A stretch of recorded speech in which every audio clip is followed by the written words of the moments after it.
sejam bem-vindas a mais um vídeo deste canal e eu acho que eu estou passando por um problema de triângulo amoroso. Por quê? Os planos para esse vídeo, né, são ler livros de capa roxa durante 48 horas, entre aspas, né? Eu vou passar só algumas horas, hoje e umas horas amanhã, né? Então serão 2 dias lendo. E preciso escolher livros curtos, né? Mas...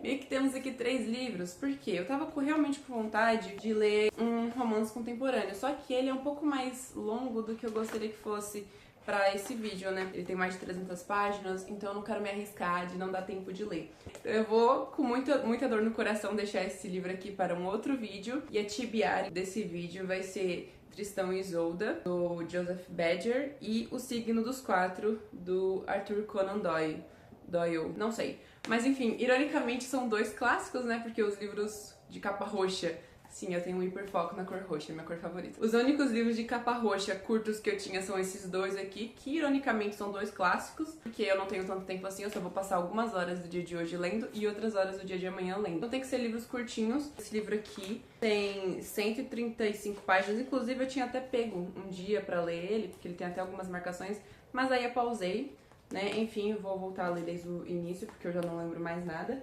E esse daqui tem 198 páginas. Ironicamente, os 2 únicos livros de capa roxa curtinhos que eu tinha na minha estante são clássicos. Estou muito classuda hoje, eu até vesti xadrez, assim, uma vibe mais Dark Academia pra combinar, porque eu achei que tá muito na vibe, hoje até tá meio frio também, então eu aproveitei. E é isso, gente, vamos ler.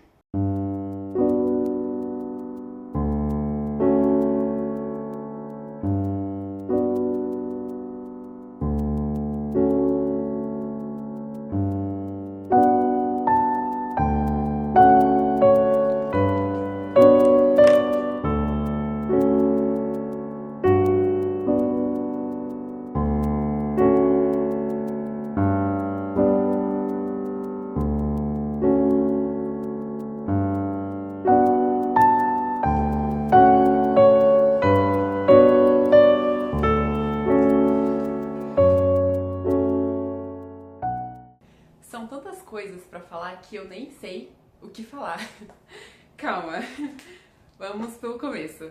Eu tô na página 62, então eu li 62 páginas.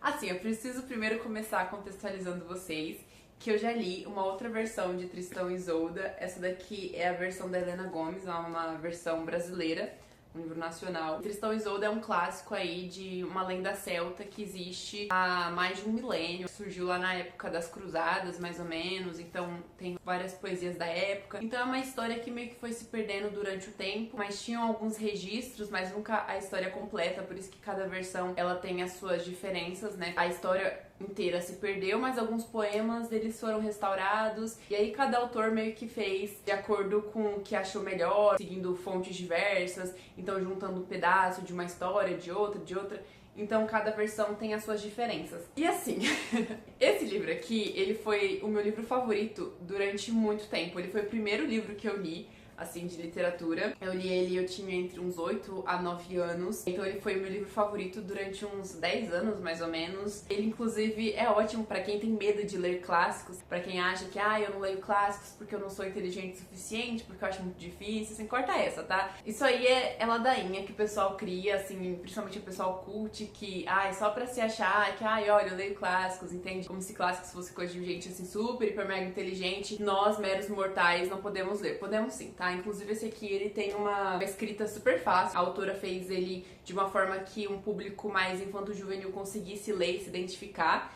Então, ele é ótimo, assim, pra você começar a ler clássico, você que nunca leu, porque a escrita dele é fácil. Então, ele é bem curto, ele tem várias imagens, também ilustrações, o que ajuda também a entender melhor a história. Então, eu acho que ele é ótimo, assim, pra você que nunca leu clássico e tem medo de se arriscar a ler um clássico. Esse daqui, ele já é mais antigo, né? Ele é uma versão de 1800 e pouco, aí, do Joseph Badger. Então, ele tem, sim, palavras, assim, mais difíceis. Ele é uma leitura, assim, um pouco mais difícil, então, que eu não recomendaria tanto você começar. Eu recomendo ler primeiro esse daqui, e aí, depois, se você gostar muito da história, você lê essa outra versão aqui. Eu pelo menos, tenho vontade de ler todas as versões possíveis de Tristão e Isolda, porque eu amo muito essa história, esse clássico que tem o meu coração inteiro.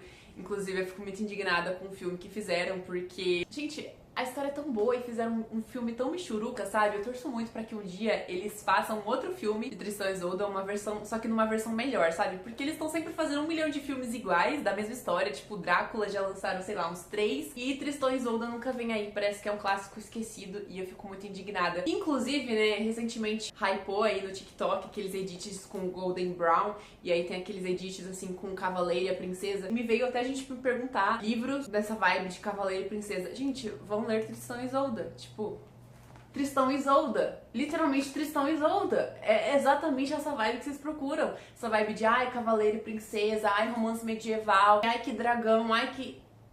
Tristão e Isolda. O Tristão. O tanto de coisa que eu já marquei, gente, são 60 páginas e eu, tipo, já marquei muita coisa nisso. Eu surtei demais, inclusive. E tem umas partes aqui que eu marquei, eu fiquei, tipo assim, eu preciso ler pra vocês. Eu preciso ler pra vocês. Vocês vão ter que me ouvir lendo isso aqui, porque... Ao combinar indicações muitas vezes bastante efêmeras dos narradores franceses, temos um vislumbre do que pode ter sido Entre os Celtas esse poema selvagem, inteiramente embalado pelo mar e envolvido pela floresta, cujo herói, mais semideus do que homem, era apresentado como mestre e até mesmo inventor de todas as artes bárbaras, matador de cervos e javalis, exímio mutilador de caças, lutador e acrobata, incomparável, ousado navegador, hábil entre todos em fazer vibrar a harpa e a crota, sabendo imitar a ponto de iludir-nos o canto dos pássaros, e com isso naturalmente invencível em combate, domador de monstros, protetor de seus seguidores, implacável com seus inimigos, levando uma vida quase sobre-humana, objeto constante de admiração, devoção e inveja.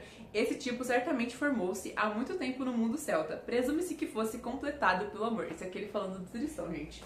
Simplesmente meu crush de infância, gente. Eu passei a infância toda apaixonada por este personagem aqui, o Tristão, gente. Vocês não têm ideia. Vocês não têm noção. É isso aqui que eu tô lendo do prefácio, tá, gente? Aqui um outro trecho. Não preciso repetir aqui qual é, na lenda de Tristão e Isolda, o caráter da paixão que os acorrenta e que faz dessa lenda, em suas várias formas, a incomparável epopeia do amor.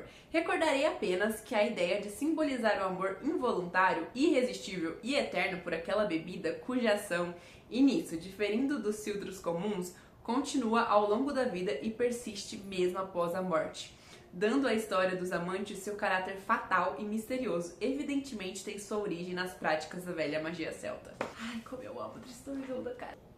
Não, agora essa frase aqui, gente, o autor foi luz. Aqui, gente, sensacional. As paixões são muito mais contagiosas para as almas quando se apresentam em suas semelhantes. Quando se trata de almas distantes e muito diferentes, se não no seu âmago, pelo menos no exterior de suas atividades, as paixões conservam toda a sua grandeza e beleza, mas perdem muito de sua força sugestiva. Isso aqui é pra quem diz que os opostos se atraem. Não, os opostos se estressam. E aqui, gente, o motivo que vem aqui, gente. Olha este trecho. Não é à toa que eu era tão obcecada pelo Tristão, que foi meu primeiro book boyfriend. Lerei para vós. Depois de 7 anos, quando chegou a hora de retirá-lo das mulheres, Roald confiou Tristão a um sábio mestre, o bom escudeiro Gorvenal. Em poucos anos, Gorvenal ensinou-lhe as artes adequadas aos varões. Ensinou-lhe como manejar a lança, a espada, o escudo e o arco, a arremessar discos de pedra e a transpor os fossos mais largos. Ensinou-lhe a detestar todas as mentiras e todos os crimes, a ajudar os fracos, a manter a palavra dada. Ensinou-lhe as diversas maneiras de cantar, a tocar harpa e a arte do caçador.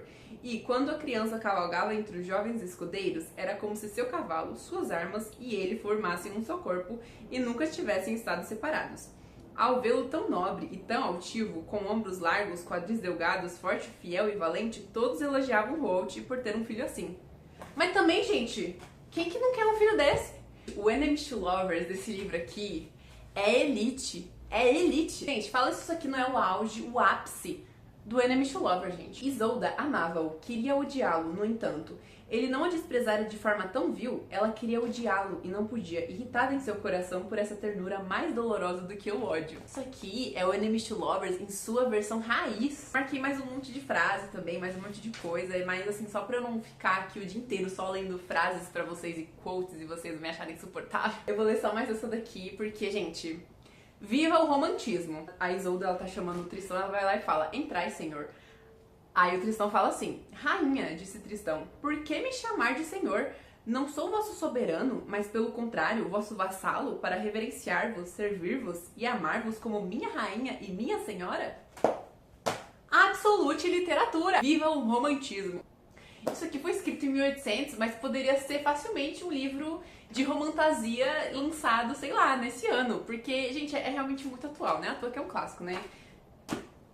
E que clássico, meu Deus, que clássico, meus amores, que clássico. Inclusive, eu queria até comentar com vocês que eu achei curioso que por 3 vezes seguidas teve uns trechos assim que pareciam muito histórias da Bíblia. Primeiro teve uma parte em que o Tristão ele embarca em um navio, começa a acontecer meio que não é bem uma tempestade, uma escuridão aparece, enfim, eles passam por um período difícil, assim, lá no barco, durante acho que uns 8 dias e 8 noites, né, e aí, nisso, eles sabem que esse período difícil que eles estão passando, assim, por conta do barco, foi por conta que o Tristão tava junto com eles, né, que ele não devia estar lá, e aí isso me lembrou a história do Jonas, sabe, quando vão lá e lançam o Jonas pra fora do barco, porque tava tendo lá, o barco ia afundar e a culpa seria do Jonas, então, tipo, foi muito parecido.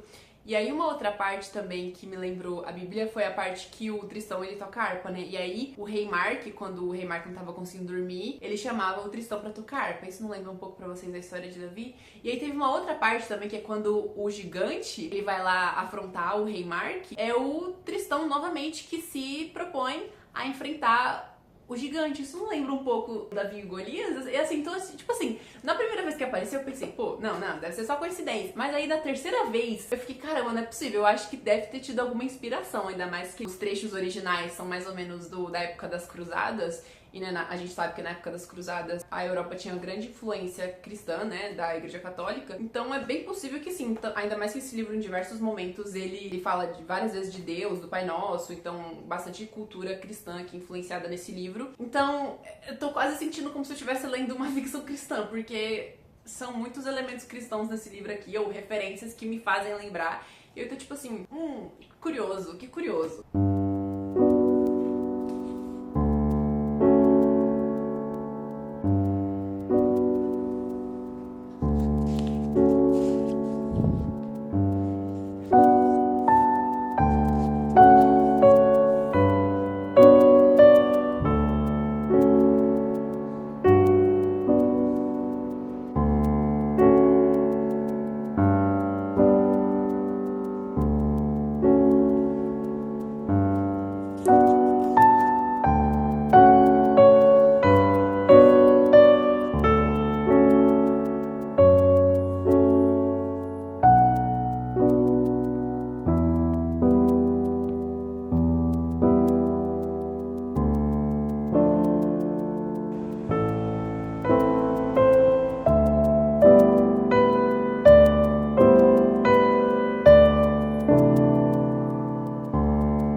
Beleza, terminei os livros, mas não no tempo que eu me propunha a terminar.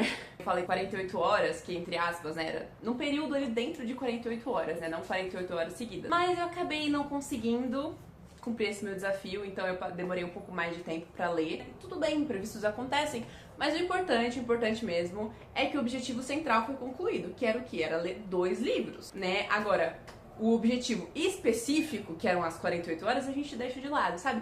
Às vezes a gente precisa contornar algumas situações na vida pra gente ficar satisfeito, entende? Então vamos deixar as derrotas de lado, vamos nos focar nas pequenas vitórias, porque o que? O ponto central era o que? Era ler livros. Lemos livros. Então pronto, o foco principal foi alcançado. Amo demais esse clássico. Eu sou muito fã de Tristão e Isolda. Eu espero que vocês olhem para os livros de Tristão e Isolda e automaticamente vocês lembram de mim. Quando alguém falar Tristão, quando alguém falar Isolda, lembrem de mim. Eu passei 10 anos com hiperfoco nessa história aqui, gente. Eu reli esse livro aqui, ele tá todo acabado, estragado, estraçalhado, porque eu tenho ele desde os meus 8 anos de idade, e eu reli tantas e tantas vezes, que eu já nem sei mais, assim, não sei, porque tinha hora que eu reli ele inteiro, outras vezes eu só reli algumas cenas específicas que eu amava muito.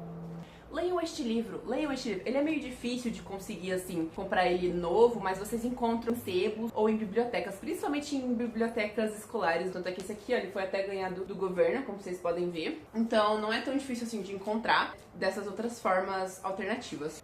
Quanto a esse aqui, gente, eu quero comentar uma coisa específica, assim, sobre esse livro aqui. Se você aí prestava atenção nas suas aulas de português e linguagens, lá no período dos trovadores, as pessoas lá, os caras que faziam era trova o nome? Poesia, não lembro o nome. Mas enfim, os trovadores, eles referiam, né, nas suas poesias, a amada como amiga. Então, tipo, não era amada, amado, era amigo, amiga. E aqui nesse livro, no prefácio, ele deixa bem claro que o autor, o Joseph Badger, ele preferiu manter a forma original da história, né, que passava ali na época dos trovadores. Então, alguns detalhes, assim, você vai pegar, por exemplo, se você prestava atenção nas suas aulas de português, inclusive era um assunto que eu gostava muito, esse negócio dos trovadores, eu achava muito legal quando eu tinha aula sobre isso, é que justamente eles chamavam de amigo e amiga. E aí nesse livro aqui, eles não se referem a amado, amada, não, eles falam amigo, amiga, mas aí você entende realmente o significado atual que seria essas palavras. Achei essa uma curiosidade muito interessante, assim, de se notar enquanto lia. Eu marquei muita coisa mesmo.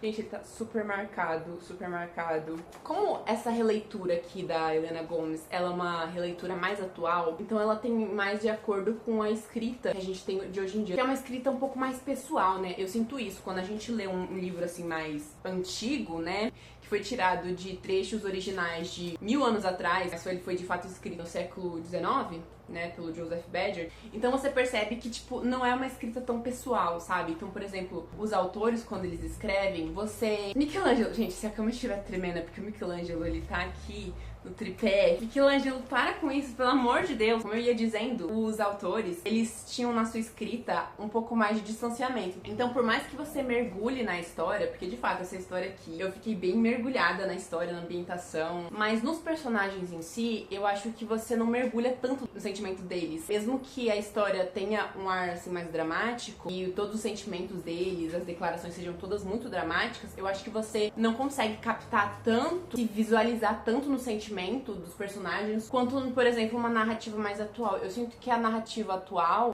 né, dos livros, ela foca mais, assim, no que o personagem tá sentindo. Então eu acho que é mais imersiva no sentido do sentimento dos personagens. Eu tenho essa impressão aqui quando eu leio, assim, livros com uma forma de escrita mais antiga e quando eu leio livros, assim, mais atuais. Eu acho isso bem interessante. Então, por exemplo, Tristão e Isolda, dessa história aqui, com certeza, eu me debulhei de chorar. Acabou comigo. Mas já eu não senti a mesma coisa com essa história aqui. Mesmo que tenha, assim, seja uma história muito dramática, não causou o mesmo impacto sentimental, entende? O Michelangelo aqui quase derrubou a câmera. Eu também acho muito sagaz a forma como a história continua, que você nunca sabe muito bem pra onde que tá indo. Por exemplo, mesmo eu já tendo lido, né, Tristão e Isolda, em outra versão, ainda assim, uma história é tão interessante, é tão bem pensada, vai tomando uns caminhos ali que você fica, caramba, né, que interessante a forma como isso aconteceu. E novamente, mais uma vez, eu tinha falado pra vocês, né, daquelas referências, né, que eu não sei se realmente é referência, ou sei lá, se é só coincidência, mas novamente aconteceu mais uma cena aqui que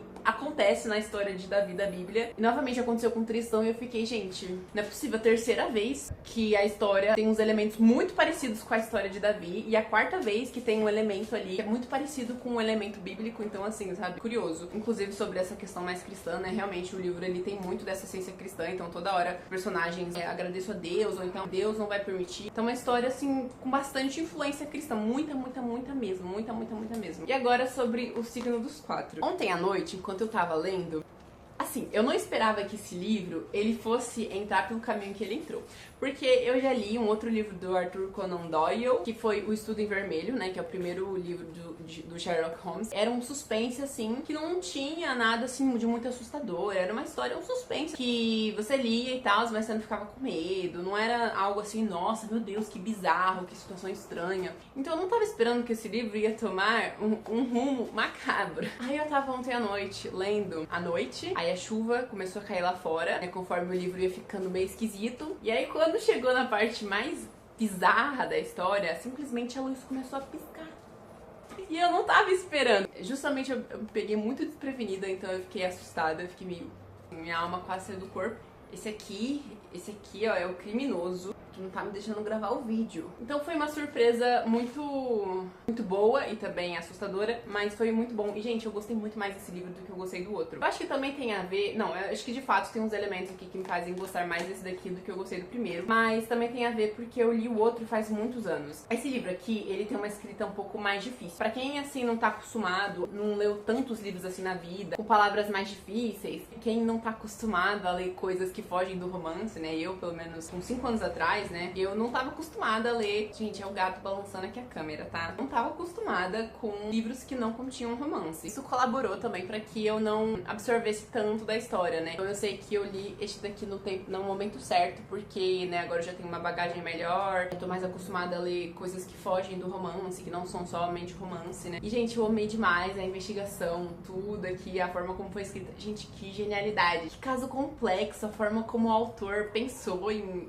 cada detalhezinho, em cada... Sabe? É tipo, não é algo comum, convencional. Cara, é sensacional, realmente não é à toa que isso aqui é um clássico muito bem merecido, porque sensacional, gente, 5 estrelas, os dois, na verdade, os dois que eu li, pra mim, foram 5 estrelas. Ambos, assim, são livros maravilhosos. Se você é uma pessoa que já tá acostumada a ler clássicos, os dois são, assim, super recomendações aí pra você. Mas se você não tem costume e por acaso gosta de ler romance ou fantasia, livros medievais, eu acho que Tristão e Isolda é ótimo pra você começar a ler clássicos, sabe?